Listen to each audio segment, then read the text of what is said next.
You're looking at Unrendered on IKTV. I'm Tony Regisford. I'm chatting with Mrs. Indera Sagewan-Alli from the Caribbean Center for Competitiveness. Indera, we're into our last segment here, and in the segment before, I kind of broke your stride when we were talking about how you're engaging the government. So let's just pick it back up on that before we continue the rest of the discussion. In fact, I leave from here and go to meet with the Honorable Prime Minister. When I was here last, I met with him. I told him about the center and the interest in the work. And when I see the Prime Minister, I really will be making the point to him that we have to do things differently if we want to get better results. And from my initial look at what will be implemented in this BAM initiative over the first year, it seems to me that there is not a very, very clear position with respect to, at the end of the day, how are we going to measure whether or it's been effective, how we're going to use the money effectively. Yes. Yeah, there's no measurement indicators to determine whether at the end of the day. So you're going to put down some greenhouse farms. But on what basis have you decided what are the products that you are going to be producing? And again, all the things that I raised earlier, for which market, etc. And CCFC wants to play that role. We don't want to reinvent the wheel. We don't want to come in and do a study for just a study's sake. So I have asked your government to give the center all of the research and all of these studies that have in fact been done. Let us examine it. They tell me they've done some global value chain analysis. Well, I will say to them, there is global value chain analysis, and then there is global value chain analysis. Let us see what has in fact been done, and let us identify for you where we see the gaps are, and let us have a conversation in order to determine whether this is in fact true. Is it too late? Because from what I understand of the BAM, monies may already be allocated to certain things. Yeah, on an annual basis. So there is always room. And I mean, my own engagement with a donor agency that I get my funding from, I tell you, if you are a strong enough person and you know exactly what you want, they are not unreasonable. Once you can justify the changes that you want to make and show them how it's for the better, they are agreeable. That has been my experience, and I cannot imagine that the EU will be any different. And it may not necessarily be that there is the requirement for significant change. It is to ensure that we are spending the money to effect, that we are producing the right things in the greenhouses for the right markets, and that the greenhouse is going to allow us to be able to produce it at the prices for us to be competitive. Because at the end of the day, like I have not heard, and I would have expected to hear about, and these are more longer term things, but the whole issue, for example, the whole area of avocados. You travel to the States. You go to the supermarket. I don't know if you're an avocado person. I don't know if you buy. Very much. But you pay I'm for an avocado a little avocado. Like you pay $1 US. You sell an avocado like this, like this, for $2 EC here. Right. Why aren't you producing avocados for export? And you don't even have to start straight away to the international market. Why aren't you producing avocados for export in an aggressive manner into the Trinidad and Tobago markets, where there's a huge demand for it? Why aren't we producing avocados for all of the value adding that has taken place with respect to avocados? It's being used in shampoos and conditioners and all sorts of things. So there is planning. There's a lot of planning that's involved here, because you deal with agriculture. You're dealing with producing the fruit. Let's talk about avocado. So an avocado tree takes, few years to mature. They are new again. It's about merging what's happening with respect to the research that is being done and finding the right varieties that can be producing in a much shorter space of time. So you identify the market, you get the farmers engaged in planting up, enough avocado trees to meet the market demand and so on. And then when 3, 4, 5 years have passed and it matures, the dynamics have changed. I'm just saying that these are some of the difficulties, really and truly, with agriculture. It's how do you create, or how do you sustain that secure market over the period when you're building your stock. Right. And what do you tell the farmer in the meantime when he puts his acreage? Mixed farming. He engages in mixed farming, which allows him to be able to be producing the things that he will produce for the longer term market, the crops that are the tree crops that will take a longer time, and simultaneously he's also producing things to meet with the cash flow thing that we were talking about earlier, to ensure that he can survive over that time. In addition to which, market trends in terms of where the world is going, we can look at the next 10 years, 15 years, and in every industry, that's how the developed world do it. They look at where the possible trends are going to be going in the next 10 to 15. Look at what has happened with coconut and coconut oil. Our industry regionally has been allowed to be decimated because of a notion at some point in time that coconut oil was not good, was bad for you. And now look at where we are again today. And we knew even then that coconut oil was good. I mean, I come from a culture where coconut oil is, I mean, I grew up as a child every weekend. My mother soaking my hair. That's right. Now again, we're back to where they are starting to use that. But you know, we need the developed, what we call the developed world to do it. And then we can accept it. But look at what has happened. The market right now for coconut water, just water. If you come to Trinidad and Tobago, the price of a coconut is way more than the price of a beverage that we're importing. You can't even get it. So that there are so many things, and coconut water there was always that demand, the nutritional value, linking research and development, and this is where again the center comes in, because we're part of the University of the West Indies. So it allows us to be able to direct research in other parts of the university to meet the needs of the market. So it seems to me, Indera, that, and we kind of stuck with agriculture here for this program. All I wanted to get on to tourism. I know that. But again, we could talk tourism and agriculture merged. But it seems to me, if we're to flesh this thing out, right, you're talking about coconut and avocado and other crops. You know, we could go on to papayas, guavas, whatever, right? And it seems to me as a region, the first step would be to grow these things for our own food security. And I made that point, yes. So let's not even start talking about exporting avocados to the United States or whatever. But why can't we do? Why, you know, nothing prevents St. Vincent from saying, because the price you're going to get in the regional market is way less than you get in the European or the US market. Why is it? Nothing prevents St. Vincent from saying, I'm going to be producing avocado for the international market, because that's where I'm going to be getting the higher price.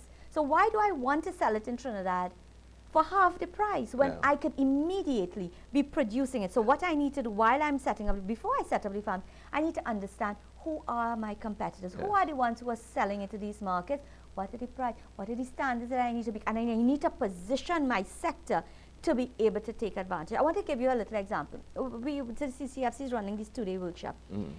I had to request, when the menus were sent to me, I had to send back and request that there must be ground provision in the menu, there must be planting, there must be the local care, you know, and even though they added it in, they still kept the rice and the pasta, which was unnecessary really, because those things are carbs and better carbs than the rice. They're complex carbs. So it's, it comes back again to us. We need to educate ourselves about what the value of what we have, what the kind of value resides in it. I have had numerous people on this program when we talk about these things that address regional attitudes and regional issues.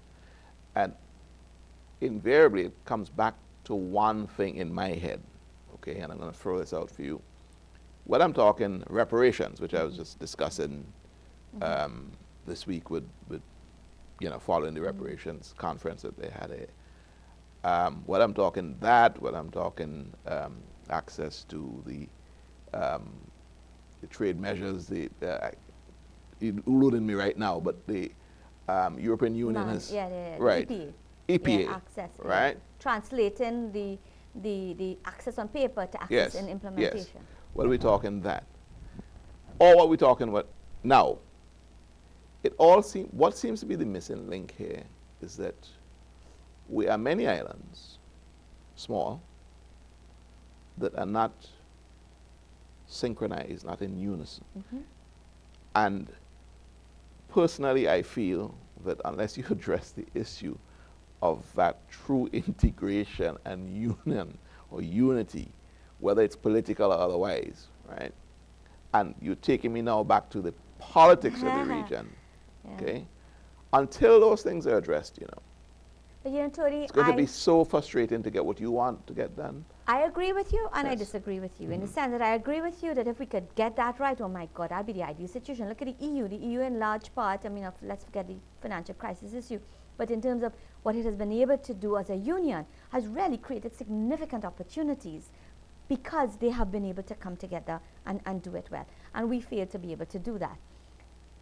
But even as we must continue to call and demand that, it doesn't prevent individual firms, individual countries from simply forging ahead No, it and doesn't. doing what you have I to do agree. in order. And it is happening. It is happening in But you different see, parts of the region. But you see, in agriculture, which is what Yeah. we spent a lot of time talking about, Right. Well, let's come back to the issue of lunch, and let's talk about the role, I believe, and you talk about changing our patterns and our attitudes to what we have and what we eat.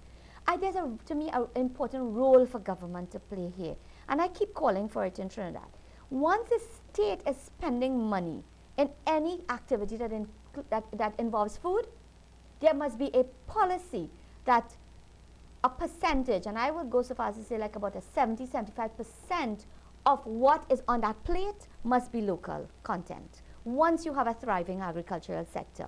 If we're talking about a country like Antigua or something, it might be different. But if you're talking about St. Vincent and the Grenadines, that we should ensure that happens so that the state is leading by its spend in terms of the pattern of consumption that it wants to we once had a Prime do Minister, faster. Sir James Mitchell, who in the 70s was Premier, or yes, I think he was Premier for a short period of time. And he came up with this slogan, dig a better life. And it was a drive towards just what you're talking about. And he went as far as banning, actually, certain commodities. I don't think you can get away with that now because of the trade agreements and so on. But there are things you can do. There are things that you can do. It's about us being creative in finding the way in which we can do things that makes the foreign offering less attractive than our local offering. And again, it comes back to the issue of branding and presentation, you know. So there is a KFC that is air conditioned, that serving you in a nice box, etc., etc., next to a local food house that doesn't have air conditioning, where you're going in, it doesn't seem to be as sanitary as this. And this is going to appear to be the more attractive option. So what do we do then? Where the support, in my view, is required for us to create those brands, create the brands at the country level, create the brands at the regional level. And again, if we bring it to the regional level, the same kind of legislating in terms of policy that I'm talking about at a country level, we should do it at a CARICOM level then. But that so let's involves eat what CARICOM grows. So if we are spending in the region on food, let us ensure that 75% of the spend, which is the people spend, you are spending my money and your money. Right. And we as the people must now demand that this kind of thing happen. That involves changing a lot of the mindsets, because how do you take a culture that has grown to accept that what comes from outside is better, and you know, there's aspirations of I'll tell you how. I have Yes. 3 young children, and my 3 young children eat breadfruit chips. They love any kind of provision that I will give to them. The notion of KFC, they like the idea more than they like the food, because they want to go, but when I go, they don't really eat it. They prefer to go into the mall and get the local offerings. Why is that? Yeah, because you've grounded them. Yeah. But you are an exception. But no, I'm not an exception. Why am Yes. I an exception? I'm saying it happens with each of us taking responsibility to be the change that we want to be, to quote Mahatma Gandhi. I agree with you. And you know, we each of us need to move beyond just talking it to actually doing it. And if we do that, it will happen. There will, I mean, we live in a globalized environment, and we will always be open to what the environment has, and we can't dismiss I know that. I know we're running out of We are time, but running you out of know, time. that that sort of thinking and that sort of talking there is perhaps what drives or has driven or had driven people like Castro to do what he did with Cuba, to shift people's mind en masse, because Well, and yeah, that's a but an topic extreme. for another Yeah. conversation. In fact, Burnham in Ghana tried to do the same thing, but Right. again, the links were missing. I mean, to suggest that we should grow agriculture in the scale that he wanted to was a very good objective, and he banned the foreign in order to facilitate that. But he did not put the mechanism in place to move the cassava from the farm to the market. He didn't put in place moving the cassava from its raw form into the value-added form. He failed to put all the links in place. And I'm saying we're too educated. We are too educated as a people. We have too many bright people in government sitting and managing on our behalf to continue to make the same errors. We need to stop looking at it purely from a production perspective. And we need to understand you could produce the best of things if there's not somebody willing to buy it at the other end. And if you're not selling it at the price he's willing to pay for it, it is of no benefit. And that's where we need to get to. Indira, it's been a pleasure talking to you, and I can see the passion that you have for this, and I'm sure you're going to be back in Simmons many more times, and we can continue this conversation right here on Unrendered. We're happy to do that. This has been another edition of Unrendered. My guest was Mrs. Indera Sagewan-Alli. She is the Executive Director of the Caribbean Center for Competitiveness. Do keep looking at Unrendered here on IKTV.